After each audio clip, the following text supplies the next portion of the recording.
ఏంటి? ఎందుకు ఆపావ్? ఏంటి అలా చూస్తున్నావు? ఏమైందమ్మా? ఎందుకు ఆపిందాంటీ? అడుగుతుంటే చెప్పడం లేదు. నిన్ను ఆపుతుంది అని అనుమానం వచ్చే బయటికొచ్చాం. ఇదిగే మా మాయా మేడం ఎందుకు ఆపావు? మనసులో ఏమైనా ఉంటే కక్కే. మిస్ మాయా, నీ పెళ్లి పల్లెటూరులో ఖచ్చితంగా జరుగుతుందన్న నమ్మకం నాకైతే ఎట్టి పరిస్థితుల్లోనూ లేదు. ఎందుకు లేరు? నీకున్న అనుమానం ఏంటి? ఓపెన్ గా మాట్లాడు, నేను ఆన్సర్ చేస్తాను. వీళ్ళు నిన్ను పిలిచారు, నువ్వు వచ్చావు. అమ్మ మాయా, మన కుటుంబ సంప్రదాయం ఇదమ్మా. అందుకే పల్లెటూరులో పెళ్లి సందడి చేద్దామమ్మా అని అనగానే గంగిరెద్దిలా నువ్వు తల ఒప్పుకుంటూ పోతున్నావు. మీరు ఈ నిర్ణయం తీసుకున్న సమయంలో నువ్వు ఒక్కదానివే ఉంటే సరిపోతుందా? పెళ్లి కూతురు అమ్మ నాన్న కూడా ఉండాలి కదా. పాయింటే. కూతురు పెళ్లి విషయంలో ఆ శశిధర్ మాధవి గారులకు పెద్ద పెద్ద ఆలోచనలు ఉన్నాయన్న సంగతి గతంలో వాళ్ళ మాటల్లోనే తెలిసింది. వాళ్ళు లేకుండా వేదికను నిర్ణయించడం సరైంది కాదు. ఈ రకంగా ఇరికించిందేంటి? మీ పేరెంట్స్ కూడా ఈ విషయం తెలియాలమ్మా. అదే, ఇంటికి వెళ్తున్నాను కదా, తప్పకుండా చెప్తాను. నా ఇష్టాన్ని వాళ్ళు కాదనరు. ఇంటికి వెళ్ళిన తర్వాత ఎందుకు? వాళ్ళని ఇక్కడికి రప్పించు. చిన్న విషయానికి వాళ్ళెందుకు? నేను చెప్తే సరిపోతుందిలే. ఆంటీ, మీరు వరీ కాకండి. ఇది చిన్న విషయం కాదు మాయా. మా సమక్షంలోనే ఈ విషయం మీ పేరెంట్స్కి పోస్ట్ కావడం మంచిది. మీ పేరెంట్స్ని పిలిపించు. అది కాదు శ్రీకర్. ఏంటి ప్రాబ్లం? ఎందుకు ఇబ్బంది పడుతున్నా? ఎందుకంటే వాళ్ళు ప్రెజెంట్ అందుబాటులో లేరు. ఎక్కడున్నారు? పనుండి ముంబై వెళ్లారు. అక్కడి నుంచి వెంటనే రప్పించలేను కదా. అంతే మరి. మా పేరెంట్స్ ముంబైలో ఉన్న విషయం ఆల్రెడీ నీకు చెప్పాను కదా అవని. నేను ఈ విషయం పోస్ట్ చేస్తానులే. ఫోన్లో మాట్లాడండి. ముంబైలో ఉన్నా దుబాయ్లో ఉన్నా ఫోన్లో మాట్లాడొచ్చు కదా. ఎందుకు ఇంత పంతం పడుతున్నావు? నువ్వెందుకు తప్పించుకునే ప్రయత్నం చేస్తున్నావు? ఇందులో నేను తప్పించుకునేదేముంది? ఎందుకు ఇబ్బంది పెడుతున్నావు? ఫోన్లో మాట్లాడడానికి ఎందుకింత ఆలోచిస్తున్నావు మాయా? ఫూలిష్ గా మాట్లాడకు శ్రీకర్. అక్కడ వాళ్ళు ఏదైనా ఇంపార్టెంట్ వర్క్ లో ఉండొచ్చు కదా. నీ పెళ్లి కంటే నీ లైఫ్ కంటే ఇంపార్టెంట్ ఏముంటుంది? కరెక్ట్ గా అడిగావు బావా. నీ దగ్గర ఏదో తప్పున్నట్టు నువ్వెందుకు భయపడతావమ్మా? ఫోన్ చెయ్యి. అవును మాయా, నువ్వు అడుగు వెనక్కేసే కొద్దీ అవని అడుగు ముందుకు వేస్తూనే ఉంటుంది. నువ్వు ఫోన్ చేయకపోతే నీ మీద లేనిపోయిన అనుమానాలు సృష్టిస్తుంది. ఫోనే కదా మేడం, చేయండి. ఎందుకు ఆలోచిస్తారు? ఆలోచించకండి. ఇలా అడ్డంగా ఇరికించేసిందంట్రా దేవుడా. ఇంకా ఏం ఆలోచిస్తున్నావమ్మా? మీ పేరెంట్స్కి ఈ విషయం ఇప్పుడే తెలియడం అన్ని విధాలా మంచిది. సరే, చేస్తాను.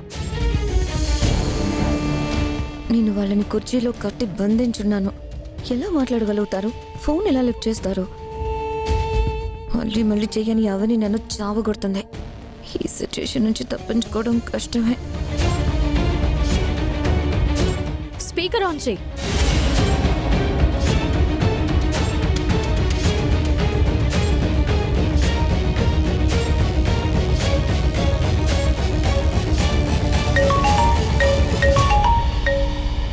మమ్మల్ని ఇలా బంధించి మళ్ళీ మాకు ఫోన్ ఎందుకు చేస్తుంది? బయట ఎక్కడో ఏదో విషయంలో ఇరుక్కున్నట్టుంది, అందుకే చేస్తుంది. దాని గురించి ఎలాగైనా బయటపడిపోవాలి.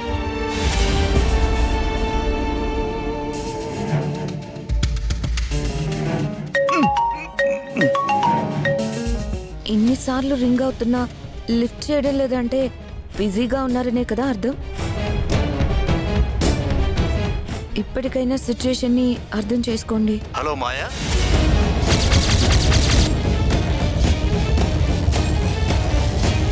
ఇదేంటి వీళ్ళు ఎలా మాట్లాడగలుగుతున్నారో? కొంప తీసి తప్పించుకున్నారా ఏంటి? చెప్పు మాయా, ఫోన్ చేసి మాట్లాడవేంటి?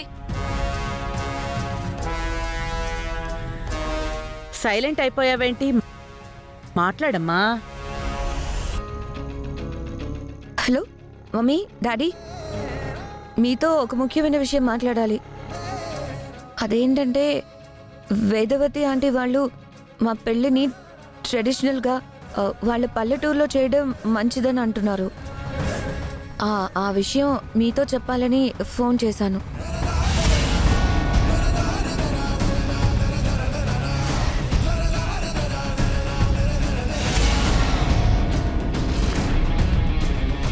మాయ ఏం చెప్పినా, వేదవతి వాళ్ళేం చెప్పినా అందుకు సమ్మతమే అని చెప్పండి.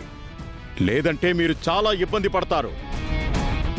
మీరు లేకుండా ఈ నిర్ణయం తీసుకున్నాం కదా, అందుకే మీతో మాట్లాడాలని అందరూ అభిప్రాయపడుతున్నారు. మీరు ముంబైలో ఉన్నారని చెప్తే ఫోన్ చేయమన్నారు. హలో సార్, నేను అవనిని. మీతో పనుండి మీ ఇంటికి వచ్చాను. మీరు దొరకలేదు. తర్వాతైనా కలుస్తానులేండి.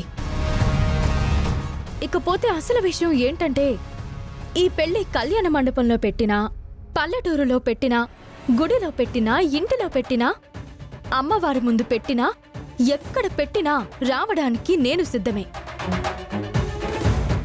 మీ అమ్మాయి అన్ని చోట్ల అడుగు పెట్టగలుగుతుందో లేదో మీరే ఆలోచించుకోండి.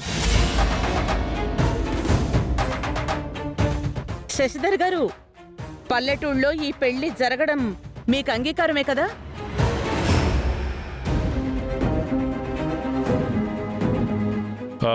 శశిధర్ గారు మాట్లాడండి సార్. మీ అభిప్రాయాలను బట్టి నిర్ణయాలు మారిపోతాయి.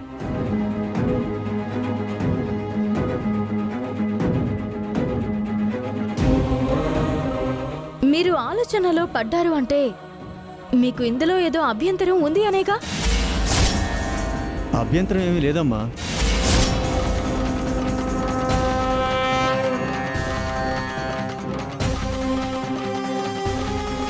పల్లెటూరులో పెళ్లి జరగడం అన్ని విధాలా మాకిష్టమే.